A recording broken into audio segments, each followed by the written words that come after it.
एक गुरु का शिष्य बहुत गहन ध्यान कर रहा था, लेकिन उसका ध्यान केंद्रित नहीं हो रहा था। उनका मन सदैव विचारों से भरा रहता था। उसने अपने दिमाग को खाली करने की बहुत कोशिश की, लेकिन उसकी सारी कोशिशें नाकाम रहीं। अंत में जब वह सब कुछ कर चुका, तब वह अपने गुरु के पास गया और बोला, गुरुदेव, मेरा मन हमेशा विचारों से भरा रहता है। मैं एक जगह ध्यान केंद्रित नहीं कर पाता।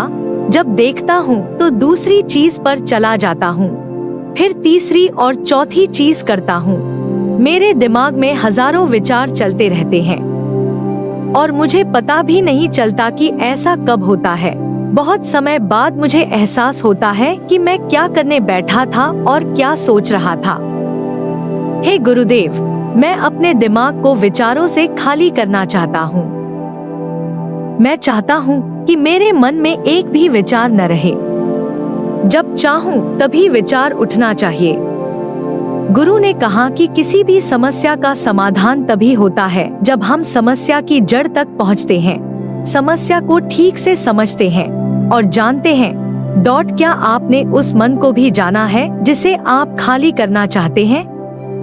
शिष्य ने कहा, गुरुदेव, मैंने मन को जानने की बहुत कोशिश की है, लेकिन जितना इसके बारे में जानता हूँ, यह उतना ही रहस्यमय होता जाता है।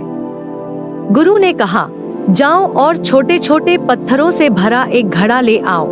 तब शिष्य छोटे छोटे पत्थरों से भरा एक घड़ा ले आया और गुरु के पास रख दिया। गुरु ने कहा, इस घड़े को अपना मन समझो और इस घड़े में पत्थर भरे हुए हैं। अब इस घड़े में और पत्थर डालो। शिष्य घड़े में पत्थर डालने लगा। घड़ा पहले से ही भरा हुआ था। 12वां पत्थर रखते ही बाकी सभी पत्थर नीचे गिरने लगे। तब गुरु ने कहा, रुको और ध्यान से देखो। अब घड़े में कोई पत्थर तो नहीं आ रहे हैं, बल्कि वह नीचे गिर रही है। क्योंकि यह भर गया है, इसमें जो भी आ सकता था वह आ गया। अब और पत्थर नहीं आएंगे। यदि आप दूसरा पत्थर लगाना चाहते हैं तो पहले पत्थरों को बाहर निकालना होगा। शिष्य ने तुरंत कहा, गुरुदेव, मैं समझ गया कि आप क्या कहना चाहते हैं, कि हमें अपने दिमाग को विचारों से खाली कर लेना चाहिए। गुरु मुस्कुराए और गुरु ने कहा, पहले पूरी बात समझो और फिर दिमाग को खाली करो। गुरु ने कहा कि हमारा मन इस घड़े के बिल्कुल विपरीत है। तुम घड़े को पत्थरों से तो भर सकते हो, लेकिन मन को विचारों से नहीं भर पाओगे। मन हमेशा खाली रहता है। शिष्य ने कहा, गुरुदेव, मुझे कुछ समझ नहीं आ रहा है।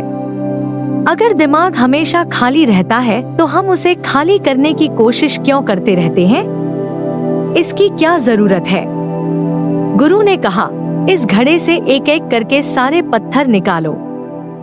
शिष्य ने वैसा ही किया और घड़े से एक एक पत्थर निकालता रहा और अंत में घड़ा खाली हो गया। गुरु ने कहा, देखो, तुमने एक एक पत्थर निकाला, यह घड़ा खाली हो गया है। अब आप इस घड़े में कोई भी पत्थर डाल सकते हैं, दूसरा पत्थर डाल सकते हैं, या फिर वही पत्थर दोबारा डाल सकते हैं। आप इसे आधा भर सकते हैं या फिर पूरा भर सकते हैं। शिष्य ने कहा, गुरुदेव, मैं भी ऐसा ही हूँ। मैं बता रहा हूँ कि मन को खाली करना है। ये तो पत्थर हैं, इन्हें आसानी से निकाला जा सकता है और घड़ा खाली किया जा सकता है, लेकिन मैं अपने मन को कैसे खाली करूँ? गुरु ने कहा, इस खाली घड़े में एक पत्थर डालो और 2 पत्थर निकाल लो। शिष्य ने यह कहा, ऐसा कैसे हो सकता है कि जब इस घड़े में एक पत्थर होगा तो एक ही पत्थर निकलेगा, फिर 2 पत्थर कैसे निकल सकते हैं? गुरु ने कहा, चलो ऐसा करो, इस घड़े में 2 पत्थर डालो और 4 पत्थर निकाल लो। शिष्य ने कहा, गुरुदेव, यह कैसे संभव हो सकता है? ये कोई चमत्कारी बर्तन नहीं है कि 1 डालो तो 2 निकालो, 2 डालो तो 4।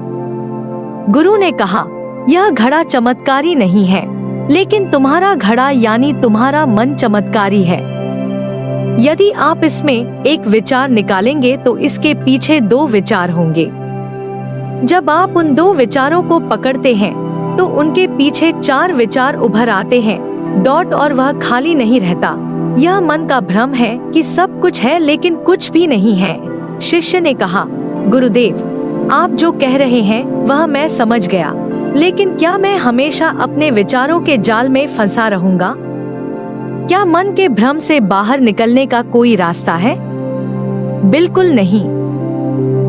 और जब आप उन 4 विचारों को पकड़ते हैं तो उनके पीछे 16 विचार उभरते हैं, और ऐसा करने से विचारों की एक लंबी श्रृंखला बन जाती है और आप कहीं नहीं रुकते, एक के बाद दूसरे विचार को पकड़ते चले जाते हैं। यह मिट्टी का घड़ा पत्थरों के घड़े के समान है। भरा रहेगा लेकिन आपका मन कभी नहीं भरता, वह हमेशा खाली ही रहता है। हमारा दिमाग भी एक विचार के बाद हमारे लिए हजारों विकल्प खोल देता है और हम एक मुख्य विचार को छोड़कर उन हजारों विकल्पों में फंस जाते हैं। शिष्य ने कहा, मैं आपकी बात अच्छी तरह समझ गया हूँ, लेकिन अब मुझे क्या करना चाहिए? मेरा मार्गदर्शन करें। गुरु ने कहा, मन के जाल में मत उलझो। मन को खाली करने की कोशिश मत करो।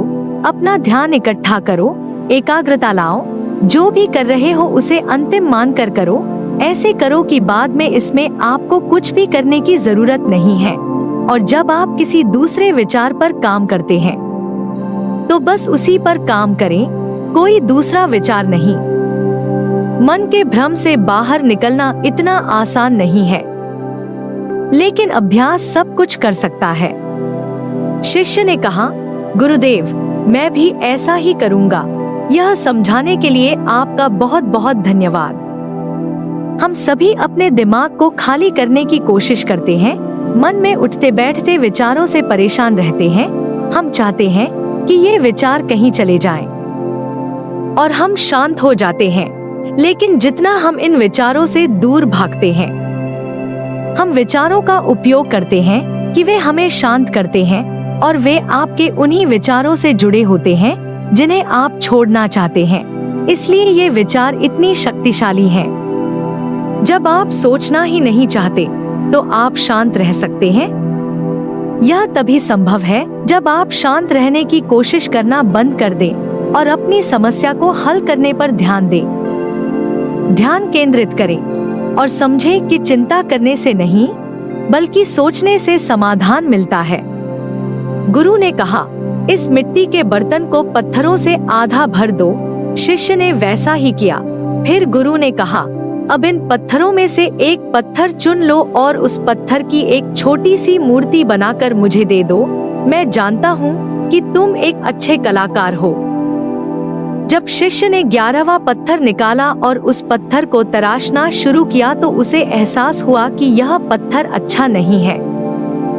तो उसने घड़े से दूसरा पत्थर निकाला। उसे वह पत्थर भी पसंद नहीं आया। फिर उसने तीसरा पत्थर निकाला। उसका रंग उसे पसंद नहीं आया। फिर उसने चौथा पत्थर निकाला, लेकिन उसे इस पत्थर में एक दोष निकला। इस प्रकार उसने लगभग सभी पत्थर बाहर फेंक दिए। उसे ऐसा करते देख गुरु ने कहा, वह पत्थर जो तुमने पहली बार निकाला था, यह समझकर उसी पत्थर की खोज करो कि तुम्हारे पास कोई दूसरा पत्थर नहीं है। तब शिष्य ने उस पत्थर को ही खोजना शुरू कर दिया और उस पत्थर से उसने अपने गुरु की एक बहुत ही सुंदर मूर्ति बनाई और अपने गुरु को भेंट की और कहा, बहुत सुंदर। इस पत्थर से मूर्ति बनाई जा सकती है। मैं इसका विचार भी नहीं कर सकता था। गुरु ने कहा कि जब कोई दूसरा विकल्प नहीं है तो हम अपनी सारी ऊर्जा उसमें लगा देते हैं और उसे सर्वश्रेष्ठ बनाते हैं। जब कोई दूसरा विकल्प है तो हम सिर्फ पत्थर चुनते रहते हैं।